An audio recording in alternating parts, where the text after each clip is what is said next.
नमस्कार। स्वागत है आप सबका राजनीति के इस अखाड़े में। मेरा नाम है अजय सेठिया। मित्रों, प्रधानमंत्री नरेंद्र मोदी अमेरिका और मिस्र के दौरे से लौट आए। लौटते ही, हवाई जहाज से उतरते ही उनका स्वागत करने पहुंचे भारतीय जनता पार्टी के अध्यक्ष जेपी नड्डा से उन्होंने पूछा कि भारत की राजनीति का क्या हाल है, क्या मिजाज है। तो जेपी नड्डा ने उन्हें बताया कि विपक्षी दलों की बैठक हो गई है, जिसमें 15 दल शामिल हुए थे। और कौन कौन शामिल हुए थे उसके बारे में भी बताया। तो प्रधानमंत्री नरेंद्र मोदी ने भी विपक्षी दलों को खुली चुनौती दे दी है। और चुनौती यह दी है कि अगर वे ज्यादा ही मुस्लिम मुस्लिम करते हैं तो अब दिल खोल कर मुस्लिम मुस्लिम करें।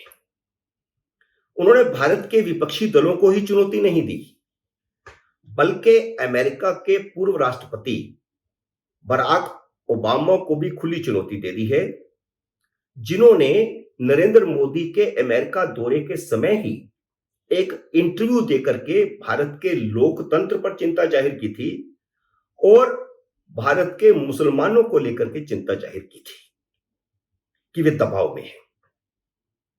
तो एक तरह से नरेंद्र मोदी ने भारत के विपक्ष को, भारत के टुकड़े टुकड़े गैंग को और भारत में लोकतंत्र को खतरा बताने वाले विपक्ष के नेताओं को और साथ साथ बाहरी ताकतों को, जो नरेंद्र मोदी सरकार को उलट देना, पलट देना, गिरा देना, हरा देना चाहते हैं, उनको भी एक तरह से चुनौती दी है। चुनौती क्या दी है? तो चुनौती नरेंद्र मोदी ने यह दी है कि उन्होंने भारतीय जनता पार्टी के एजेंडे का मुख्य मुद्दा जो बाकी रह गया था, कॉमन सिविल कोड का, उसको शुरू करके खुला खेल फर्रुखाबादी शुरू कर दिया है। कॉमन सिविल कोड वह हथियार है जिसे विपक्षी दल भारतीय जनता पार्टी के खिलाफ जमकर इस्तेमाल कर सकते हैं। तो नरेंद्र मोदी ने खुद ही विपक्ष के हाथ में हथियार थमा दिया है कि अब घुमाओ तलवार, चलाओ तलवार। यह बिल्कुल 370 जैसा हथियार है। हालांकि 370 का कश्मीर के अलावा देश के किसी मुसलमान से कुछ लेना देना नहीं था। वे सिर्फ कश्मीरियों के विशेषाधिकार से संबंधित एक अनुच्छेद था जो जवाहरलाल नेहरू ने उन्हें चोर दरवाजे से दिया था और संविधान निर्माताओं को यह कहकर के दिया था कि यह अस्थायी प्रावधान है। लेकिन कांग्रेस समेत सभी विपक्षी दलों ने 75 साल तक 370 को वोट बैंक के लिए मुस्लिम मुद्दा बना रखा था। यही कारण था कि मोदी सरकार ने अगस्त 2019 को जब 370 हटाया तो देश भर के मुसलमानों ने विरोध किया, जबकि उनका कुछ भी लेना देना नहीं था। विपक्षी नेता आज भी मुसलमानों को मोदी के खिलाफ भड़काने के लिए 370 का इस्तेमाल करते हैं। अब कॉमन सिविल कोड का तो सारे देश के मुसलमानों से सीधा ताल्लुक है। मुसलमानों को कॉमन सिविल कोड किसी भी हालत में मंजूर नहीं है। कॉमन सिविल कोड मुसलमानों की दुखती रग है, आप ये कह सकते हैं, जिस पर मोदी ने हाथ रख दिया है। मुसलमान अपना सिविल कोड शरीयत के हिसाब से ही चाहते हैं और जवाहरलाल नेहरू ने उन्हें दे दिया था, छूट दे दी थी कि आप जैसे मर्जी करो, जो मुल्ला मौलवी करना चाहें वैसे चलाएं। 14 जून को जब विधि आयोग ने देश भर के लोगों से 1 महीने के भीतर कॉमन सिविल कोड के लिए सुझाव मांगे थे तो बवाल खड़ा हो गया था। दारुल उलूम देवबंद के प्रिंसिपल और जमायते उलमा हिंद के अध्यक्ष अरशद मदनी ने कहा था कि वे हमारे 1300 साल पुराने इस्लामिक कानून कायदों, हमारी तहजीब को खत्म कर देना चाहते हैं। तो उनकी तहजीब के लिए, उनके कानून कायदों के लिए 1947 में भारत ने पाकिस्तान का टुकड़ा दे दिया था। मुसलमानों के लिए कहीं पर भी कॉमन सिविल कोड का मानना गुनाह है। इसीलिए यूरोपियन देशों में जहां जहां मुसलमान गए हैं वहां कोई ना कोई बवाल होता ही रहता है। वे शरीयत के हिसाब से क्रिमिनल लॉ तो नहीं चाहते जहां चोरी करने वाले के हाथ काट देने का प्रावधान है, लेकिन अगर कॉमन सिविल कोड लागू करके 3 शादियां बंद की जाएं तो, बल्कि 4 शादियां, तो इस्लाम खतरे में पड़ जाता है।